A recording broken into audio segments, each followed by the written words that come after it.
పెళ్లి చేసుకోకుండా తప్పు చేశా, ఒంటరితనంతో కన్నీళ్లే మిగిలాయి. ఇది హీరో నారాయణమూర్తి ఆవేదన.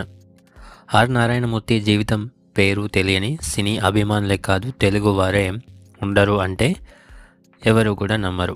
విప్లవ సినిమాలతో ప్రజల మనిషిగా గుర్తింపు తెచ్చుకున్న ఈ హీరో, ప్రొడ్యూసర్, డైరెక్టర్ తన జీవితమంతా పెళ్లి కూడా చేసుకోకుండా సినిమాలకే అంకితం అయిపోయారు. తన ఫిల్టర్ లేని మాట తీరుతో, సింపుల్ లైఫ్ స్టైల్తో కనిపించే నారాయణమూర్తి అసలు పెళ్ళి ఎందుకు చేసుకోలేదో తెలుసా?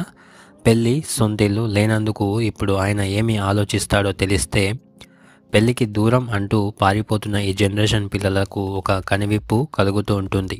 ఆయన స్వయంగా చెప్పిన విషయాలు ఇప్పుడు మీకోసం. నారాయణమూర్తి అంటే మనకు ఆయన చేసిన ఎర్ర సినిమాలే గుర్తుకొస్తాయి. ఆయన ఆశయాలు కనిపిస్తాయి. అయితే ఆ ఆశయాల కోసం పెళ్లిని దూరం పెట్టాలని ఆయన ఎప్పుడూ అనుకోలేదు. యుక్త వయసులో ఉన్నప్పుడే ఒక అమ్మాయిని పెళ్లి చేసుకోవాలని ఆశపడ్డాడు. అయితే ఆ అమ్మాయికి ఆయనేమీ ప్రేమించలేదు. కేవలం నచ్చడంతో పెళ్లి చేసుకోవాలని ఆశపడ్డాడు. అయితే కులాలు వేరు కావడంతో ఆ అమ్మాయి తల్లిదండ్రులు పెళ్లికి ఒప్పుకోలేదు. దాంతో మనసు విరిగిన నారాయణమూర్తి ఇక ఆ అమ్మాయి గురించే ఆలోచిస్తూ ఉంటే తన తల్లిదండ్రులు కూడా ఇబ్బంది పడతాడు కాబట్టి వారిని కూడా బాధ పెట్టకూడదని డిసైడ్ అయ్యి పెళ్ళికి దూరం అయిపోయాడు. తర్వాత సినిమాల మీద ఫుల్ ఫోకస్ అయితే పెట్టాడు.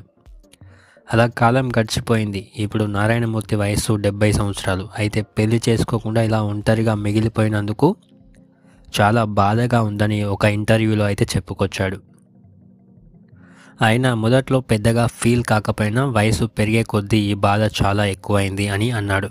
ఇంట్లో ఒంటరిగా ఉన్నప్పుడు అసలు పెళ్ళి ఎందుకు చేసుకోలేదు, నేను పెళ్ళి చేసుకొని ఉంటే నాతో నా భార్య ఉండేది కదా, నాకు కూడా ఒక తోడు ఉండేది కదా, అమోఘమైన జీవితం గడిపి ఉండేవాణ్ణి కదా అని బాధ వేస్తుందని చాలా ఫీల్ అయ్యాడు. పెళ్ళి చేసుకోకుండా ఇంత పొరపాటు ఎలా చేశానా అని ఆవేదన చెందుతూ ఉన్నాడు. ఆకాశంలో ఎగిరే జంట పక్షులను చూసినా కూడా తనకు తన ఒంటరితనం గుర్తుకొస్తుంది అంటూ బాధపడ్డాడు. పశువులు, పక్షులు కూడా తోడు వెతుకుతూ ఉంటే నేనెందుకు ఒక ఇల్లు కట్టుకోలేకపోయాను అని కన్నీళ్లు కార్చాడు. పైకి ఎంతో గంభీరంగా కనిపించే ఈ విప్లవ చిత్రాల హీరో మనసు ఎంత సున్నితమో ఆయన బాధ చూస్తే అర్థమవుతుంది. ఈ విషయాలు చెప్తూ ఇప్పటి జనరేషన్ పిల్లలు కెరీర్ మీద దృష్టితో పెళ్లిని వాయిదా వేయవద్దని, ఏ వయసులో జరిగే ముచ్చట అప్పుడే జరగాలని, అప్పుడే జీవితంలో పైకి వస్తారని అడ్వైస్ కూడా ఇచ్చాడు. అంతేకాదు సంసార సాగరాన్ని ఈదని వాడు మోక్షం సాధించలేడని భగవద్గీతను కోట్ చేస్తూ చెప్పిన ఈ పేదల హీరో